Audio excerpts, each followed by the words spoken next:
இந்திய ஒன்றிய அரசு புதிய தேசிய கல்விக் கொள்கையை நடைமுறைப்படுத்துவதில் தீவிரம் காட்டி வருகிறது. இந்த தேசிய கல்விக் கொள்கை இந்தியா முழுவதும் மும்மொழிக் கொள்கையை நடைமுறைப்படுத்துவதில் அக்கறை காட்டுகிறது. தமிழ்நாட்டில் கட்டாயப்படுத்துகிறது. இது அவர்களின் இந்துத்துவ அஜெண்டா என்று சொல்லப்படக்கூடிய செயல் திட்டத்தின் ஒரு பகுதியாகும். அவர்கள் விரும்புகிறார்கள், எத்தனை கலாச்சாரங்கள் பின்பற்றப்பட்டாலும் ஒரே கலாச்சாரமாக அது மாற வேண்டும் என்று எதிர்பார்க்கிறார்கள். எத்தனை மொழிகளை பேசுகிற தேசிய இனங்கள் இங்கே வாழ்ந்தாலும் எதிர்காலத்தில் அவர்கள் அனைவருமே இந்தியை கற்றவர்களாக பேசக்கூடியவர்களாக மாற வேண்டும் என்பதுதான் அவர்களின் செயல் திட்டங்களுள் ஒன்று. ஆகவே ஆர்எஸ்எஸின் செயல் திட்டத்தை நடைமுறைப்படுத்தும் நோக்கில் வரையறுக்கப்பட்டுள்ள தேசிய கல்விக் கொள்கையை தமிழ்நாடு ஏற்காது என்பதை நாம் தொடர்ந்து வலியுறுத்தி வருகிறோம். கொள்கை அடிப்படையிலே முரண்பாடு உள்ளது. தனிநபராக இருக்கிற யாரும் இந்தியை கற்கக்கூடாது என்று நாம் சொல்லவில்லை. கேந்திரிய வித்யாலயா, சிபிஎஸ்இ போன்ற கல்வி திட்டங்கள் நடைமுறையில் உள்ள இந்திய ஒன்றிய அரசின் கல்வி நிறுவனங்களில் பிள்ளைகள், தமிழ்நாட்டு பிள்ளைகள் படிக்கிறார்கள். தனியார் பயிற்சி நிறுவனங்களிலும் படிக்கிறார்கள். இந்தி பிரச்சார சபா தமிழ்நாட்டில், குறிப்பாக சென்னையில் இயங்கிக் கொண்டிருக்கிறது. ஆகவே இந்தி மொழியை எதிர்த்து, இந்தியை படிக்க விரும்புகிறவர்களை எதிர்த்து நாம் இந்த நிலைப்பாட்டை மேற்கொள்ளவில்லை. இந்திய ஒன்றிய அரசு வரையறுத்துள்ள தேசிய கல்விக் கொள்கை ஒரு நீண்ட நெடுந்தூர பார்வை அடிப்படையில், தொலைநோக்கு பார்வை அடிப்படையில் இந்திய தேசத்தை ஒரே மொழி பேசக்கூடிய தேசமாக மாற்ற வேண்டும் என்று அவர்கள் திட்டமிட்டு செயல்படுவதைத்தான் எதிர்க்கிறோம். எனவேதான் மும்மொழிக் கொள்கை வேண்டாம் என்று வலியுறுத்துகிறோம். பிஎம் ஸ்ரீ பள்ளி கல்வி திட்டத்தை ஏற்கவில்லை என்றால் கல்விக்காக ஒதுக்குகிற நிதியை நாங்கள் தரமாட்டோம் என்று சொல்லுவது ஒரு பிளாக்மெயில், மிரட்டல் நடவடிக்கை என்பதை அம்பலப்படுத்துகிறோம். நாட்டு மக்கள் இதை புரிந்து கொள்ள வேண்டும்.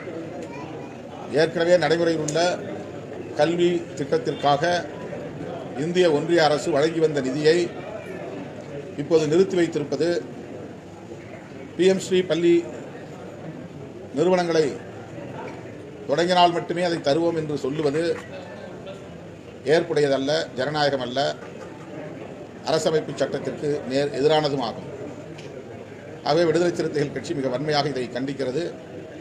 தமிழ்நாடு அரசுக்கு வழங்க வேண்டிய அந்த கல்வி நிதியை உடனடியாக இந்திய ஒன்றிய அரசு அளிக்க வேண்டும் என்று விடுதலை சிறுத்தைகள் கட்சியின் சார்பில் வலியுறுத்துகிறோம். சார், மூன்றாவது மொழியாக எந்த மொழியுமே வேண்டாம், 2 மொழி போதும். அவங்க மூன்றாவது மொழியை இதுதான் எடுக்கணும்னு அவங்க சொல்லி கட்டாயப்படுத்தலாம். மூன்றாவது மொழியாக நீங்கள் எந்த மொழி? அவங்களுடைய அர்த்தமே மூன்றாவது மொழிங்கிறது ஹிந்தி தான். அதாவது அவங்க பூசி மெழுகி பேசுகிறார்கள். 3 மொழி கொள்கை திட்டத்தை கொண்டு வந்தால், அதை ஏற்க வைத்து விட்டால், அதை நடைமுறைக்கு கொண்டு வந்து விட்டால் இந்தியை இலகுவாக திணித்து விட முடியும் என்பது அவர்களின் எதிர்பார்ப்பு. நான் சில விஷயம் சொல்லி முடிச்சிடறேன். வருகிற மார்ச் 5ஆம் தேதி தமிழ்நாடு முதலமைச்சர் அவர்கள் பதிவு செய்யப்பட்ட அரசியல் கட்சிகளை ஒருங்கிணைத்து நாடாளுமன்ற தொகுதிகள் மறுசீரமைப்பு மறுவரையறை செய்வது தொடர்பாக கலந்தாய்வு செய்ய இருக்கிறார். தமிழ்நாட்டுக்கு மட்டுமல்ல, ஒட்டுமொத்த தென்னிந்திய மாநிலங்களுக்கே இதனால் பாதிப்பு நேரும் என்கிற நிலையில் இந்த கூட்டம் மிகவும் இன்றியமையாததாகும். முதலமைச்சர் அவர்களின் இந்த முன்னெடுப்பை விடுதலை சிறுத்தைகள் கட்சி வரவேற்கிறது. கேரளா, ஆந்திரா, தெலுங்கானா போன்ற, கர்நாடகா உள்ளிட்ட தென்னிந்திய மாநில முதலமைச்சர்களோடும் நம்முடைய முதலமைச்சர் அவர்கள் இது குறித்து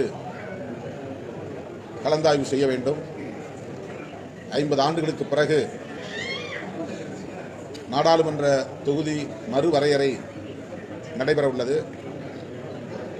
இந்த சூழலில் மக்கள் தொகை அடிப்படையில் இந்த மறுவரையறை நடக்குமேயானால் தமிழ்நாடு உள்ளிட்ட தென்னிந்திய மாநிலங்களுக்கு 80 நாடாளுமன்ற தொகுதிகளை இழக்கும் நிலை ஏற்படும் என்கிற சூழல் உள்ளது.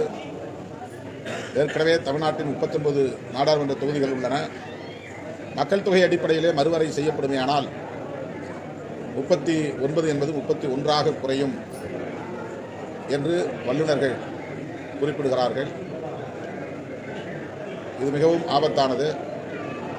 இந்திரா காந்தி அம்மையார் 20 அம்ச திட்டத்தை நடைமுறைப்படுத்திய காலத்தில் குடும்ப கட்டுப்பாட்டு திட்டம் தீவிரப்படுத்தப்பட்டது. இந்த குடும்ப கட்டுப்பாட்டு திட்டத்தை இந்தியாவிலேயே மிக சிறப்பான முறையில் நடைமுறைப்படுத்திய மாநிலம் தமிழ்நாடு. ஒப்பீட்டளவிட வட இந்திய மாநிலங்களை விட தமிழ்நாட்டில் மக்கள் தொகை வளர்ச்சியின் சதவிகிதம் மிகப்பெரிய அளவிலே சரிவடைந்துள்ளது. பல மடங்கு வட இந்திய மாநிலங்கள் அதிகரித்துள்ள நிலையில் தமிழ்நாடு உள்ளிட்ட தென்னிந்திய மாநிலங்கள் மக்கள் தொகை வளர்ச்சி சதவிகிதத்தில் பின்தங்கியுள்ளது. இதனால் நாடாளுமன்ற தொகுதிகளில் குறைந்தது 8 தொகுதிகளை இழக்கும் அபாயம் ஏற்பட்டுள்ளது. எனவே தமிழ்நாட்டில் ஒருமித்த கருத்தின் அடிப்படையில் நாடாளுமன்ற தொகுதி மறுவரையறை தொடர்பாக நம்முடைய நிலைப்பாட்டை இந்திய ஒன்றிய அரசுக்கு எடுத்துச் சொல்ல வேண்டிய ஒரு கட்டாயம் எழுந்துள்ளது. அந்த வகையில் விடுதலை சிறுத்தைகள் கட்சி கடந்த முறை வெல்லும் ஜனநாயக மாநாட்டில் இது குறித்து மிகுந்த கவலையோடு நாங்கள் தீர்மானத்தை நிறைவேற்றினோம். இந்த நாடாளுமன்ற தொகுதி மறுவரையறை மக்கள் தொகை அடிப்படையில் இல்லாமல் மாநிலங்களுக்கான பிரதிநிதித்துவம் எல்லா மாநிலங்களுக்கும் உரிய அளவிலே வழங்கப்பட வேண்டும். மக்கள் தொகையை மட்டுமே கணக்கில் கொள்ளாமல் இது குறித்து கலந்தாய்வு செய்ய வேண்டும் என்ற அடிப்படையில் ஒரு தீர்மானத்தை நாங்கள் நிறைவேற்றியிருக்கிறோம். அதை மீண்டும் சுட்டிக்காட்ட வேண்டிய தேவை எழுந்துள்ளது. முதலமைச்சர் அவர்கள் எடுத்திருக்கிற இந்த முன்முயற்சி தென்னிந்திய மாநிலங்களுக்கு இடையிலே ஒரு விழிப்புணர்வை ஏற்படுத்தும், ஒருங்கிணைவை ஏற்படுத்தும் என்று நான் நம்புகிறேன்.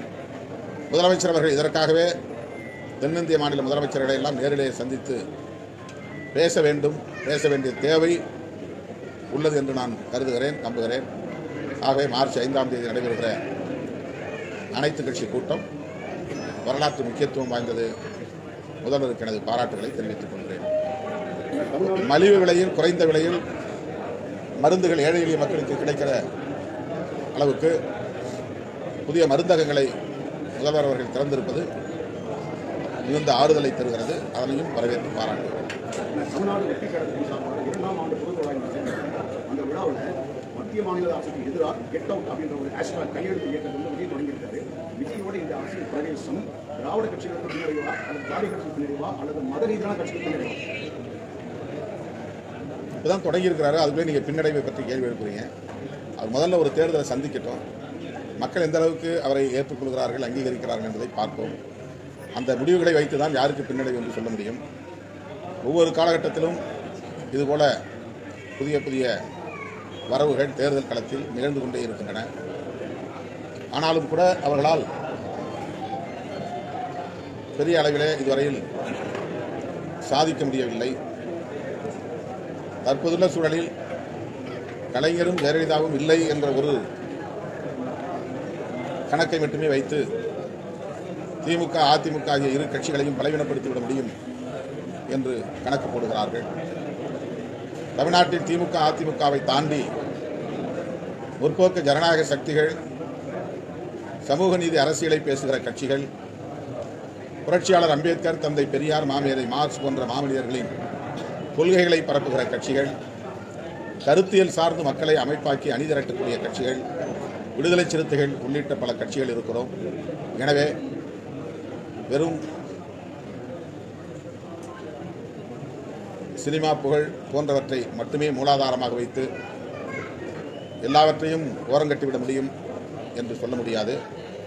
தமிழ்நாட்டு மக்கள் மிகவும் விவரமானவர்கள், அதிலும் புதிய இளைய தலைமுறையை சார்ந்தவர்கள், அரசியல் விழிப்புணர்வு உள்ளவர்களாக இருக்கிறார்கள். அவ்வளவு எளிதாக தமிழ்நாட்டு இளம் தலைமுறையினரை ஏய்த்துவிட முடியாது, ஏமாற்றிவிட முடியாது. தேர்தல் தான் உரிய முடிவுகளை நமக்கு சொல்லும், உணர்த்தும்.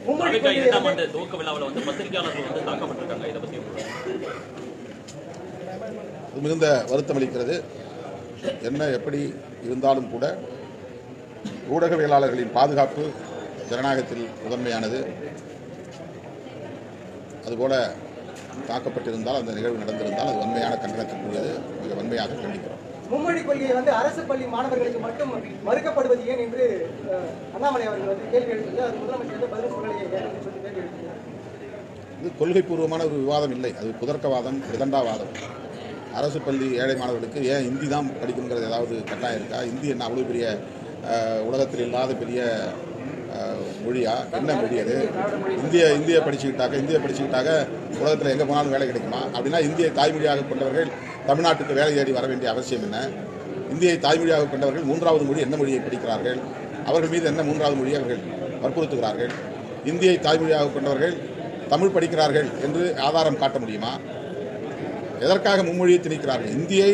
இந்தியாவில் உள்ள எல்லோரும் பேச வேண்டும் என்று அவர்கள் ஏன் விரும்புகிறார்கள்? இந்தி மட்டும்தான் இந்தியாவின் ஒரே மொழியா, தேசிய மொழியா, இந்திய பூர்வீக குடிகளின் தாய்மொழியா? இந்தியை பேசக்கூடியவர்கள் ஒரு சில மாநிலங்களில் இருக்கிறார்கள், மத்தியில், வடக்கே, அவ்வளவுதான். இந்தியும் ஒரு பிராந்திய மொழி தான். அவர்கள் பார்வைப்படி தமிழ் பிராந்திய மொழி என்றால் இந்தியும் ஒரு பிராந்திய மொழி தான், ஒரு வட்டார மொழி தான். அந்த வட்டார மொழியை இந்தியா முழுவதும் பரப்ப வேண்டும், நிலைப்படுத்த வேண்டும் என்று ஏன் அவர்கள் ஆதிக்கம் செலுத்துகிறார்கள்? அதைத்தான் நாங்கள் அந்த ஆதிக்கத்தை தான் எதிர்க்கிறோம், திணிப்பைத்தான் எதிர்க்கிறோம்.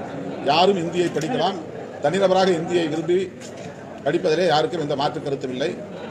இந்தி பிரச்சார சபாவே அதுக்கான வேலைகளை செய்து கொண்டிருக்கிறது, யாரும் தடுக்கவில்லை. என்னது அது ஏன்னு அவர்கிட்ட தான் நீங்கள் கேட்கணும்.